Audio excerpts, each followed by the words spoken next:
పోతున్నాయి sir. Income tax లో ఒక కాంపొనెంట్ పోతుంది, జిఎస్టీలో కాంపొనెంట్ పోతుంది, ఎంటర్టైన్మెంట్ ట్యాక్స్ పోతుంది, లిక్కర్లో పోతుంది, అన్నిట్లో పోతాయి. స్టేట్ గవర్నమెంట్కి మన దగ్గర పోవాల్సిన డబ్బులు బరాబర్ పోతుంది. వాళ్ళు అన్ఫార్చునేట్గా మనకి ఇచ్చేది ₹1 ఈ రోజు దాకా సింగిల్ పెనీ కేసీఆర్ చెప్పలేడు, ఇప్పుడు రేవంత్ రెడ్డి చెప్పలేదు. నేను ఈ ₹100 ఇచ్చిన వీళ్ళకి డెవలప్మెంట్ కోసం. చలో పోనీ డబ్బులు లేకపోతే వర్క్ అయినా చేయాలా, అది కూడా చేస్తుంది. సో మనల్ని ఒక టీచ్ బారేసిన వాళ్ళ లెక్క చూస్తున్నారు తెలంగాణ. దానివల్ల డిలే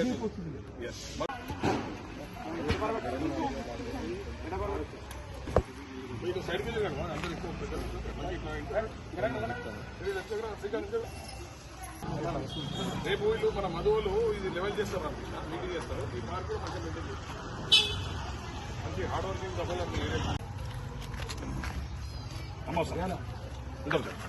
80-90% పోతుంది. అది మటు నేను అష్యూరెన్స్ ఇస్తాను.